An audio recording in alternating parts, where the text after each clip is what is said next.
जैसा हम देख रहे हैं देश भर में कोरोना का बहुत ज़बरदस्त कहर छाया हुआ है। और इस कोरोना काल में जो सबको लग रहा है कि समाधान इसका एक ही है, वो है वैक्सीन। दिल्ली सरकार ने निर्णय लिया है कि 18 साल से ऊपर की उम्र के लोगों को फ्री वैक्सीन दी जाएगी। हम कोशिश करेंगे कि इसको जल्द से जल्द और बड़े स्तर के ऊपर कैसे लोगों को वैक्सीन किया जाए, इसका पूरा प्लान तैयार किया जा रहा है। आज सुबह हम लोगों ने दिल्ली में 1,34,00,000 वैक्सीन खरीदने की मंजूरी दी है। हम कोशिश करेंगे कि ये जल्द से जल्द वैक्सीन खरीदी जाए और लोगों को लगाई जाए। इस महामारी में वैक्सीन एक समाधान निकल के आ रहा है। वैक्सीन जिन लोगों को लगी है उनका एक तरफ कोरोना नहीं होता, या जिनको होता है उन लोगों को माइल्ड होता है। उनमें से अधिकतर लोगों को अस्पताल की ज़रूरत नहीं होती, और अगर अस्पताल की ज़रूरत पड़े भी तो उनकी बीमारी सीरियस नहीं होती, ऐसा देखने में आया है। तो कोरोना एक तरह से अगर वैक्सीन सबको लग जाए तो कोरोना एक ऑर्डिनरी बीमारी की तरह हो जाएगी। अगर होगी भी तो ठीक हो जाएगी। इंग्लैंड में, यूनाइटेड किंगडम में अभी कुछ महीने पहले तक कोरोना का इतनी ही ज़बरदस्त कहर था जैसे भारत के अंदर है, और वहाँ उन्होंने वैक्सीन बहुत बड़े स्तर के ऊपर अपने लोगों को लगाई। तो कोरोना के अंदर उस लहर के कम होने का, ख़त्म होने का एक बहुत बड़ा कारण एक्सपर्ट्स वैक्सीन को मानते हैं कि जिस इंटेंसिटी के साथ, एग्रेसिवनेस के साथ कोरोना वैक्सीन लगाई गई इंग्लैंड में, उसका कोरोना की लहर को ख़त्म करने में बड़ा योगदान रहा।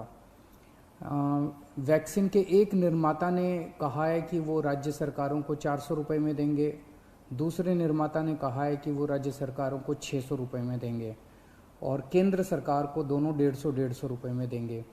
मेरी उम्मीद है कि इसको एक ही प्राइस होना चाहिए, अलग अलग प्राइस नहीं होने चाहिए। उनमें से एक निर्माता का मैं इंटरव्यू देख रहा था जो कह रहा था कि 150 रुपये में जब वो केंद्र सरकार को दे रहे हैं तो उसमें भी उनको फ़ायदा हो रहा है। तो अगर 150 रुपये में भी उनको फ़ायदा है, उसमें नुकसान नहीं है, तो 400 रुपये में और 600 रुपये में तो बहुत ज़्यादा फ़ायदा है। ये समय ऐसा है जो कि इंसानियत को मदद करने का समय है। ये समय ऐसा है जो प्रॉफिट कमाने का समय नहीं है।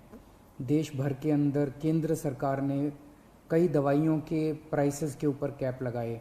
अलग अलग राज्य सरकारों ने हॉस्पिटल्स के प्राइसेस के ऊपर कैप लगाए कि अस्पताल जो हैं इससे ज़्यादा नहीं ले सकते दाम, इस चीज़ के इतने लेंगे, इस चीज़ के इतने लेंगे। ऐसे समय में जब सारा देश मिलके कोरोना की लड़ाई लड़ रहा है, मैं समझता हूँ एक तरफ मैं वैक्सीन मैन्युफैक्चरर्स से अपील करता हूँ कि एक तरफ वो खुद भी इस प्राइस को खुद ब खुद 150 रुपये पे ले आएंगे। पूरी ज़िंदगी पड़ी है प्रॉफिट कमाने के लिए। ये टाइम, कोरोना जब महामारी इतने बड़े स्तर पे फैली हुई है, लोगों से ये प्रॉफिट कमाने का टाइम नहीं है। मैं केंद्र सरकार से भी अपील करता हूँ कि अगर ज़रूरत पड़े तो इसकी भी कैपिंग की जाए और इस प्राइस को कम किया जाए। एक बात कि 18 साल से ऊपर की उम्र पे अभी लगाया जा रहा है, लेकिन इस महामारी के दौरान हमने देखा कि हमारे 18 साल से कम उम्र के जवान और बच्चे भी इसमें बहुत ज़्यादा संक्रमित हो रहे हैं। उनमें से कुछ लोगों की मौत भी हुई है। तो उनके लिए भी अब हमें सोचने का टाइम आ गया है कि अगर यही वैक्सीन्स उनको भी लगाई जा सकती हैं, उनके लिए भी सेफ़ और इफ़ेक्टिव हैं, तो यही वैक्सीन लगाई जाएं। और अगर ये वैक्सीन्स उनको नहीं लगाई जा सकती, दूसरी वैक्सीन्स की ज़रूरत है, तो मैं उम्मीद करता हूँ कि जल्द दूसरी वैक्सीन्स भी ईजाद होंगी जो बच्चों को भी लगाई जा सकें, उनको भी सेफ़ हो और इफ़ेक्टिव हो। दिल्ली में ऑक्सीजन बेड्स बढ़ाने का इस टाइम बहुत बड़े स्तर पे हम लोग काम कर रहे हैं। अभी अभी मैं राधा स्वामी सत्संग ब्यास के वहाँ पे जो एक सेंटर बनाया गया है उसका मुआयना करके आ रहा हूँ। आज सुबह सुबह 10 बजे वो मरीजों के लिए खोल दिया गया है। लगभग 500 बेड्स शुरू किए जा रहे हैं। आज 150 बेड्स हैं, अगले 1-2 दिन में 500 बेड्स हो जाएंगे। उसके 2-4 दिन के अंदर इसको 2000 बेड्स तक और फिर 5000 बेड्स तक ले जाया जाएगा। इसके साथ साथ वहीं पे 200 बेड्स का आईसीयू भी तैयार कर रहे हैं राधा स्वामी सत्संग में। और तो मैं उम्मीद उम्मीद, इसी तरह से पूरे दिल्ली के अंदर कई जगह फैसिलिटीज़ क्रिएट की जा रही हैं ऑक्सीजन बेड्स की। मैं उम्मीद करता हूं कि इससे जनता को काफ़ी फ़ायदा होगा। देश विदेश की तमाम खबरों से जुड़े रहने के लिए सब्सक्राइब करें सच कहूं और बेल आइकन प्रेस करके पाएं हर लेटेस्ट अपडेट सबसे पहले।